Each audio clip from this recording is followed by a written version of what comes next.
Hello friends, എല്ലാവർക്കും ഷീബുക്കിലേക്ക് സ്വാഗതം. അപ്പോൾ ഇന്ന് ഞാൻ വന്നിട്ടുള്ളത് റവയും തേങ്ങയൊക്കെ ഉണ്ടെങ്കിൽ നമുക്ക് പെട്ടെന്ന് ഉണ്ടാക്കിയെടുക്കാൻ പറ്റുന്ന നല്ല ടേസ്റ്റി ആയിട്ടുള്ള ഒരു സ്നാക്കിൻ്റെ റെസിപ്പി ആയിട്ടാണ് കേട്ടോ. നമുക്ക് ഈവനിങ് സ്നാക്കായിട്ടോ ബ്രേക്ക്ഫാസ്റ്റ് ആയിട്ടോ ഒക്കെ ഉണ്ടാക്കിയെടുക്കാൻ പറ്റുന്നൊരു പലഹാരമാണ്. അപ്പോൾ നമുക്കിത് എങ്ങനെയാണ് ഉണ്ടാക്കുന്നതെന്ന് നോക്കാം.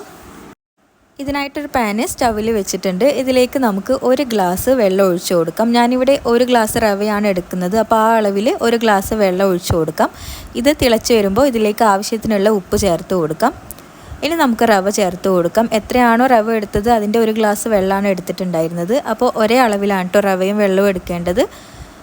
റവ നിങ്ങൾക്ക് വറുത്തതോ വറുക്കാത്തതോ എടുക്കാം. റവ വെള്ളത്തിലേക്ക് ചേർത്തിട്ട് നന്നായിട്ട് ഇതുപോലെ ഒന്ന് വാട്ടിയെടുക്കണം. ഇതിലെ വെള്ളമൊക്കെ ഒന്ന് ഡ്രൈ ആയിട്ട് വരണം. ഇനി ഇതിലേക്ക് നല്ലൊരു ഫ്ലേവറിനായിട്ട് തേങ്ങയും അതിൽ കുറച്ച് ചുവന്നുള്ളിയും ജീരകമൊക്കെ ചേർത്തിട്ട് ഒന്ന് ചതച്ചെടുത്തതാണ് അതിലേക്ക് ചേർത്തിട്ടുണ്ട്. 1/2 കപ്പ് തേങ്ങയാണ് കേട്ടോ എടുത്തിട്ടുണ്ടായിരുന്നത്. എല്ലാം കൂടി നന്നായിട്ട് ഇതുപോലെ ഒന്ന് വാട്ടിയെടുക്കുക. ഇനി ഇത് വേറെ പ്ലേറ്റിലേക്ക് മാറ്റിയിട്ടുണ്ട്. ഇതിലേക്ക് 1-2 ടേബിൾ സ്പൂൺ മൈദ കൂടി ചേർത്തിട്ട് നന്നായിട്ട് കുഴച്ചെടുക്കണം. കയ്യിൽ ഒട്ടിപ്പിടിക്കാതിരിക്കാൻ വേണ്ടിയിട്ടാണ് കേട്ടോ മൈദ ചേർത്ത് കൊടുക്കുന്നത്. ഇതിന് പകരം ഗോതമ്പ് പൊടിയും എടുക്കാം. ഇനി കൗണ്ടർ ടോപ്പിൽ കുറച്ച് ഓയിൽ പുരട്ടിയിട്ട് നമുക്ക് ഈ മാവ് വെച്ചിട്ട് നന്നായിട്ട് പരത്തിയെടുക്കാം. ഒരുപാട് തിന്നാക്കൊന്നും വേണ്ട. ഇതുപോലെ ഈ ഒരു തിക്നെസ്സിലാണ് പരത്തിയിട്ടുള്ളത്.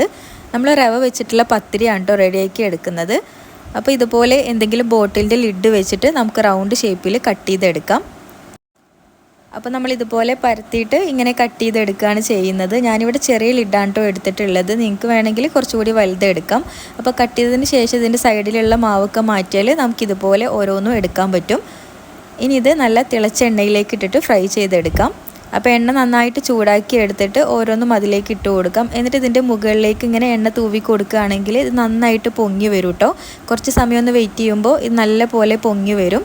ആ സമയം തിരിച്ചിട്ട് കൊടുക്കാം.